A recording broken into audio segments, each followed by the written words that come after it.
এই একটা এক্সটিংগুইশার, এটাই হচ্ছে অপারেটিং লেবার। এই যে ধরে চাপ দিয়ে যখন খুলতে যাবে তখন কি পাউডার তো এই জায়গায় সব বেড়ে যাবে। পাউডার হচ্ছে 5 কেজি, এই জায়গায় 2 কেজি বেড়ে গেল, আগুন নিভাবেন কি দিয়ে? এর যে 30 সেকেন্ডের মেয়াদ, 30 সেকেন্ডের মধ্যে সব বেড়ে শেষ হয়ে যাবে। তাহলে আপনি যদি এই জায়গায় চাইবে ধরেন তাহলে তো সবই শেষ হয়ে যাইতে যাইতে আপনার ধরতে হবে এই জায়গায়। এই ধরলেন, ধরেন এই যে আপনি মোড় দিলেন, এই যে মোড় দিলেন, এই মোড় দিয়ে টান দিতে হবে। এটা একটা মোড় দিতে হবে, এটা লক করা আছে, লকটা মোড় দিয়ে ফিরতে হবে। এরপর আপনি গেলেন, এরপরে আপনি এই যে আগুনের দিকে ধরবেন, এই যে এই বাম হাতে ধরবেন, এই ডাইন হাতে দেবেন, বাম পা সামনে দেবেন, ডাইন পা পিছিয়ে দেবেন, যাতে আপনি আগুনের ভিতর না পড়ে যান। অনেক সময় 2 পা দিয়ে অনেকেই করতে যায়, তখন ওই ব্যালেন্স থাকে না। ব্যালেন্সটা থাকলে আপনি আগুনের ভিতরে পড়তে পারেন।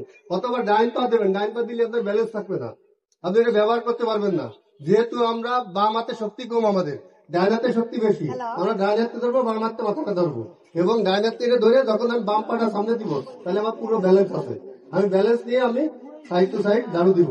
তাহলে আমরা আগুন জ্বালাই, এবার আগুনে ব্যবহার করি। আসেন আসেন, কে ব্যবহার করবেন? আসেন, যে পাউডার উঠবে তো সাইডের তো আমরা লাগাই করি। আমি যে বুঝিনি ধরে নিজেই আগে তো মানে